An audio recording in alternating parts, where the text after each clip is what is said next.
2월 14일 금요일 누가복음 3장 1절에서 14절입니다.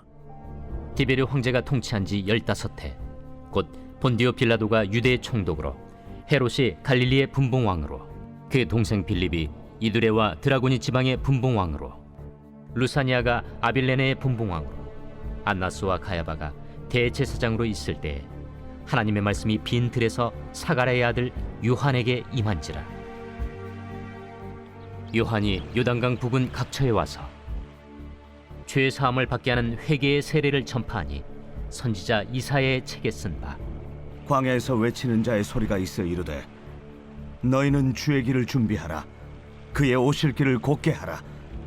모든 골짜기가 메워지고 모든 산과 작은 산이 낮아지고 굽은 것이 곧아지고 험한 길이 평탄하여질 것이요 모든 육체가 하나님의 구원하심을 보리라. 요한이 세례 받으러 나아오는 무리에게 이르되 독사의 자식들아, 누가 너희에게 일러 장차올 진노를 피하라 하더냐? 그러므로 회개에 합당한 열매를 맺고 속으로 아브라함이 우리 조상이라 말하지 말라. 내가 너희에게 이르노니 하나님이 능히 이 돌들로도 아브라함의 자손이 되게 하시리라. 이미 도끼가 나무 뿌리에 놓였으니 좋은 열매 맺지 아니하는 나무마다 찍혀 불에 던져지리라. 그러면 우리가 무엇을 하리이까? 옷 2벌 있는 자는 옷 없는 자에게 나눠줄 것이요 먹을 것이 있는 자도 그렇게 할 것이니라. 세리들도 세례를 받고자 하여 와서 이르되 선생이여, 우리는 무엇을 하리이까? 부과된 것 외에는 거두지 말라. 군인들도 물어 이르되 우리는 무엇을 하리이까?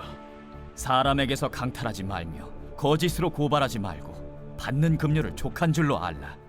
오늘 우리는 누가복음 3장 1절에서 14절 말씀을 통해 세례 요한의 사역과 그의 메시지를 깊이 살펴보고자 합니다. 세례 요한은 예수님의 공생애가 시작되기 전에 등장하여 이스라엘 백성들에게 회개를 선포하며 하나님 나라가 가까이 왔음을 알렸습니다. 그의 사역은 단순히 사람들에게 세례를 주는 것에 그치지 않고 참된 변화와 거룩한 삶을 촉구하는 것이었습니다.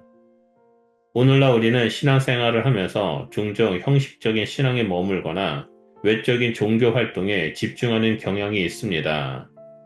하지만 세례 요한의 메시지는 이러한 형식적인 신앙을 질책하며 진정한 회개의 삶을 살 것을 요구합니다. 따라서 오늘 본문을 통해 우리가 어떻게 회개의 열매를 맺으며 하나님 앞에서 바른 신앙을 할 수 있는지 깊이 살펴보고자 합니다. 먼저 첫 번째로 1절에서 6절을 보면 세례 요한의 사역과 시대적 배경이 나옵니다. 누가복음 3장 1절에서 2절은 세례 요한이 활동하던 시대적 배경을 매우 구체적으로 설명하고 있습니다. 본문에 언급된 인물들, 즉 로마 황제 디베르, 본디오 빌라도, 헤롯과 빌립 등은 그 시대의 정치적, 종교적 지도자들이었습니다. 당시 유대 사회는 로마의 지배 아래 있었고 정치적 억압과 함께 종교 지도자들의 부패가 만연한 시대였습니다. 백성들은 메시아를 기다리며 영적인 회복을 갈망하고 있었습니다. 이러한 시대 속에서 하나님은 세례 요한에게 광야에서 말씀을 주셨습니다. 광야는 성경에서 종종 회개와 준비의 장소로 등장합니다. 출애굽한 이스라엘 백성들이 40년 동안 광야를 지나며 연단을 받았던 것처럼 세례 요한은 광야에서 하나님의 말씀을 받고 이스라엘 백성들에게 회개를 외치는 자로 부름을 받았습니다. 그는 주의 길을 준비하라, 그의 오실 길을 곧게 하라 라고 외쳤습니다. 이는 이사야 40장 3절의 예언을 성취하는 말씀이며 예수님을 맞이할 준비를 촉구하는 선포였습니다. 하나님께서 행하실 구원의 역사를 위해 백성들이 먼저 마음을 정결하게 하고 삶을 변화시켜야 했습니다. 두 번째로 7절에서 9절의 회개의 세례와 그 의미입니다. 세례 요한의 설교를 듣기 위해 수많은 무리들이 나왔습니다.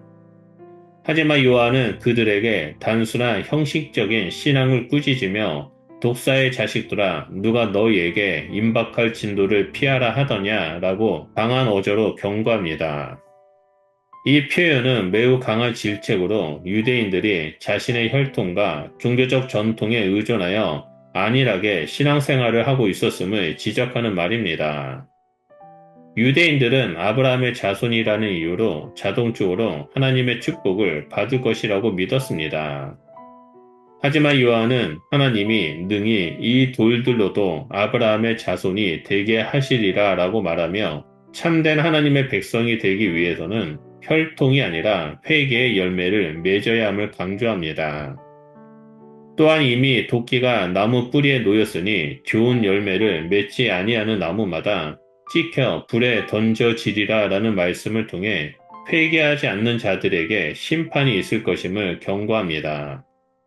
이는 단순히 입술로만 신앙을 고백하는 것이 아니라 실제적인 삶에서 변화된 모습을 보이는 것이 중요함을 의미합니다. 마지막 세 번째로 10절에서 14절을 보면 회개의 구체적인 삶의 변화를 다루고 있습니다. 요한의 강력한 메시지를 들은 무리들은 그러면 우리가 무엇을 해야 하겠습니까? 라고 묻습니다. 이는 단순한 호기심이 아니라 실제적인 변화를 원하고자 하는 간절한 마음에서 나온 질문입니다. 요한은 그들에게 세 가지 실천적인 가르침을 줍니다. 먼저 일반 백성들에게는 옷 2벌 있는 자는 옷 없는 자에게 나눠줄 것이요 먹을 것이 있는 자도 그렇게 할 것이니라 라고 말합니다. 즉 참된 회개는 이웃을 돌보고 나누는 삶으로 나타나야 한다라는 것을 가르쳐 줍니다.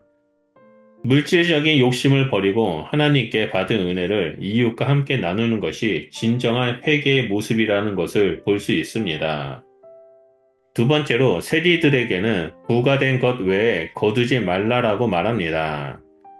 세리들은 당시 많은 부정을 저지르며 부당한 세금을 거두었습니다. 요한은 그들에게 정직한 삶을 살 것을 요구합니다. 이는 회개가 도덕적이고 윤리적인 삶의 변화로 이어져야 함을 보여줍니다. 마지막 세 번째로 군인들에게는 사람들에게서 강탈하지 말며 거짓으로 고발하지 말고 받은 급료를 족한 줄 알라라고 말합니다. 당시 군인들은 권력을 남용하여 백성들을 억압하는 일들이 많았습니다. 요한은 그들에게 정의롭고 정직한 삶을 살며 탐욕을 버리고 만족하는 태도를 가지라라고 권면합니다. 우리 역시 세례 요한의 가르침처럼 신앙의 단순한 형식에 머물지 않고 실제적인 삶의 변화로 나타나야 합니다. 신앙은 단순히 교회에서의 예배와 기도에 그치는 것이 아니라 우리의 일상에서도 실천적으로 드러나야 합니다. 우리는 하나님의 사랑을 실천하고 어려운 이웃을 돕고 정직과 공의를 지키는 삶을 살아야 합니다. 우리의 언어와 행동이 변하고 우리의 가치관이 하나님의 말씀에 기초하여 새롭게 되어야 합니다. 또한 나눔을 실천하며 우리의 재물과 시간, 재능을 하나님과 이웃을 위해 사용하는 것이 진정한 회개의 열매입니다. 그러므로 오늘 하루도 우리의 삶 속에서 하나님의 뜻을 이루며 우리의 행동 하나하나가 하나님을 향한 믿음의 증거가 되기를 간절히 소망합니다. 기도하겠습니다. 하나님 아버지, 우리의 마음을 새롭게 하시고 참된 회개의 열매를 맺는 삶을 살도록 도와주시옵소서. 우리의 생각과 행동이 주님의 뜻에 합당하게 변화되어 사랑과 나눔을 실천하는 삶이 되도록 인도하여 주시옵소서. 그래서 이 땅에서 하나님의 거룩한 백성된 삶을 살며 세상 가운데 빛과 소금의 역할을 감당하는 자가 될 수 있도록 인도하여 주시옵소서. 우리를 의롭다 하시고 하나님의 백성으로 삼아주심에 감사드리며 예수 그리스도 이름으로 기도드립니다. 아멘.